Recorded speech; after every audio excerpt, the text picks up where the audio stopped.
board the boat, please lower your head and watch your step.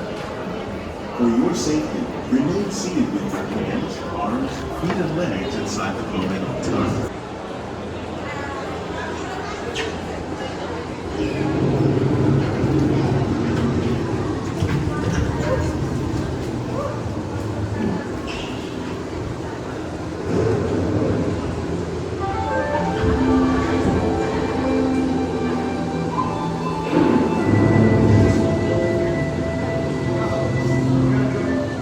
Welcome to a voyage of discovery and awareness of the richness and diversity of the often surprising nature of living with the land. Our journey begins as dramatic and sudden changes are sweeping over the land. The approaching storm may seem violent and destructive to us, but to nature, it's a new beginning in the cycle of life.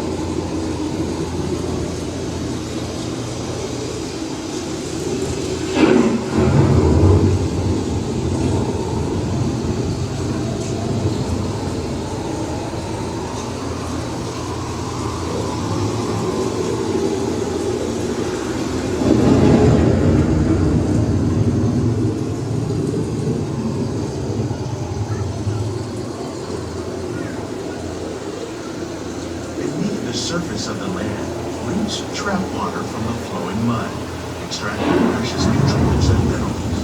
These elements, when combined with sunlight, create one of the first living systems of our planet.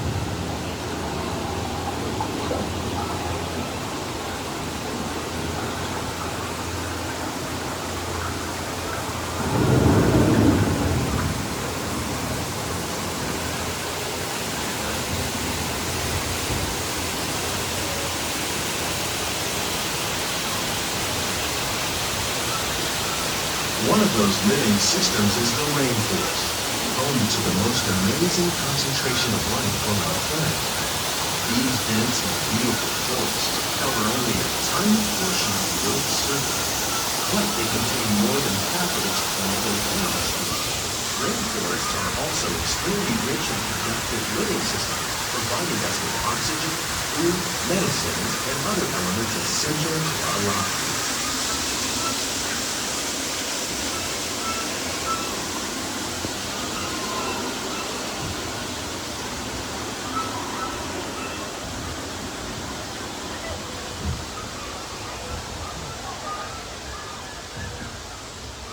In the desert, nature has created a very different, but no less beautiful living system. And while this arid landscape may seem lifeless, it is very much alive. The plants and animals that have learned to survive in these harsh conditions make use of what little water they can find and avoid the scorching rays of the relentless sun. The American prairie once appeared as desolate as the desert. But over time, rainwater and nutrients gradually penetrated the hard surface of this land. Even the hooves of the mighty buffalo helped create the rich soil that would one day become home to the American farm.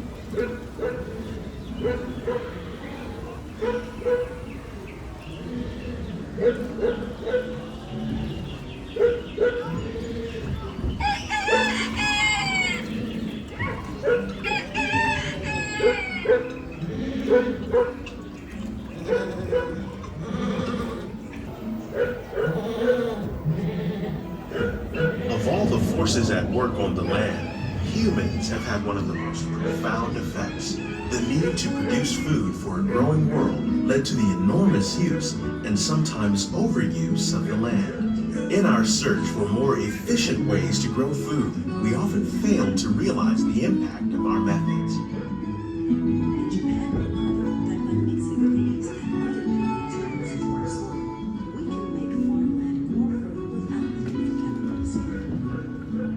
Today, we're learning to live with the land, discovering better ways to grow food that will assure both human and environmental well-being. And wasps to control pests. In the farmlands across America, we're learning that by plowing under vegetation containing natural fertilizers, we can enrich the soil without the use of chemicals. In arid regions, We're learning to produce food on desert seacoasts by developing and planting crops that thrive on salt water. In Japan, we're learning that by mixing leaves and other living materials into our soil, we can make farmland more fertile without the need for chemicals. Here at EPCOT, we're learning to reduce the need for chemical pesticides.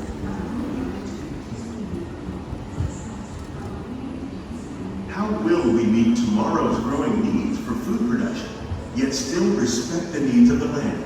Some of the answers are being discovered just ahead.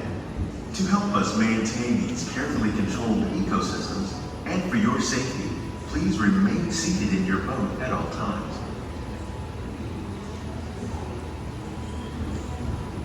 Tropics are home to the greatest diversity of plants on the planet. Many of these, like papaya, bananas, cacao, coffee, and rice, are well known around the world. These are just a few of the edible plants that have been an important source of nutrition for people living in the tropics. Many are rich in vitamins and minerals, while others are well adapted to growing in less than ideal conditions. Some, like the water lily, thrive in wet, swampy areas and waterways. All parts of this plant, even the flower petals, are edible. The starchy root of the plant has long been used to make flour for baking.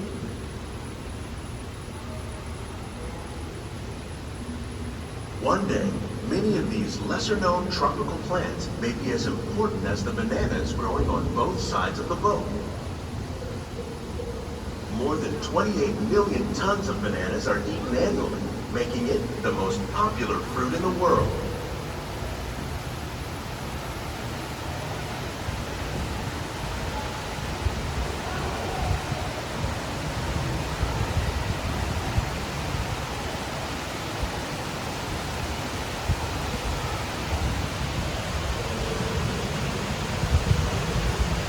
When we mention farming, you probably don't think of fish, but fish farming, or aquaculture, accounts for nearly half of all the seafood consumed globally.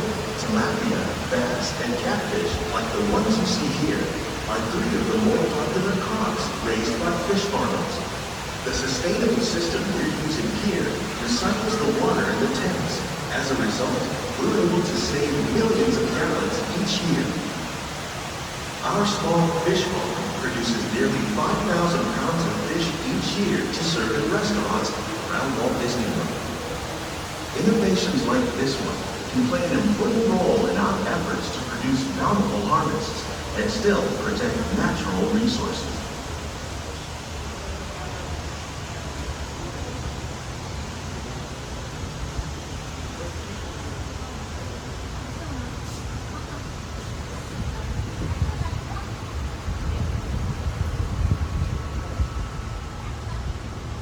While there are more than 50,000 edible plant species in the world, most of us are only familiar with the handful that make up our everyday diet.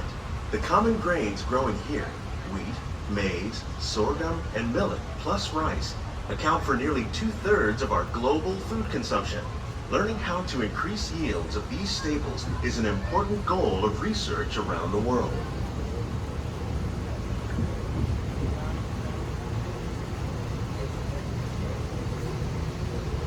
These plants are definitely on their way up.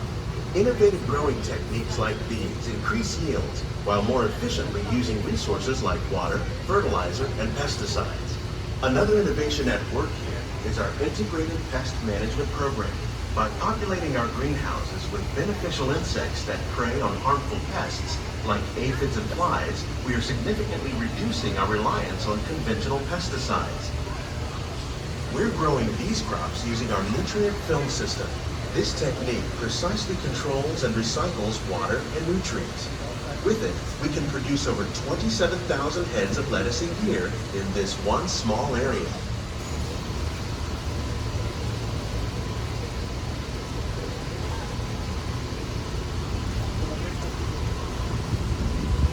Some of our best ideas have been inspired by nature, like these fruit and vegetable trees. By growing these ground plants vertically, we can increase yields and better control diseases. These crops taste as good as they look.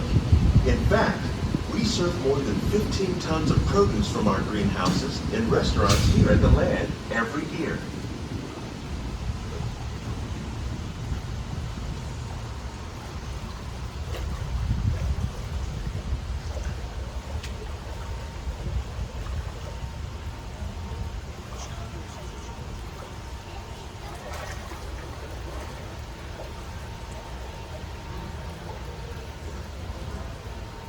The future of agriculture may include innovative ideas like this vertical growing system. Plants grown in this way use a fraction of the space required by traditional growing methods. That saves water and increases production. The aquaponics system on your left combines hydroponics with aquaculture. The fish provide a natural source of fertilizer for the plants, and the plants help keep the water clean for the fish. It's another great way to produce more while using less. In our lab, EPCOT scientists are working with the U.S. Department of Agriculture on a number of innovative projects. The goal of these efforts is to produce higher yielding and better quality plants.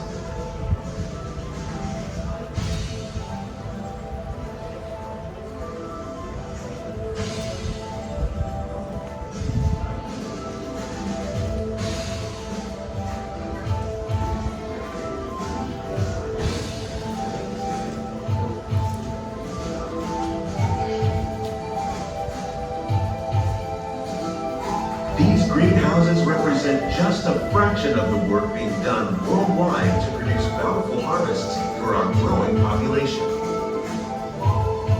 Scientists, farmers, and even backyard gardeners are doing their part to improve the quantity and quality of foods that we all rely upon. Together, we can continue to find more ways to increase food production and protect our precious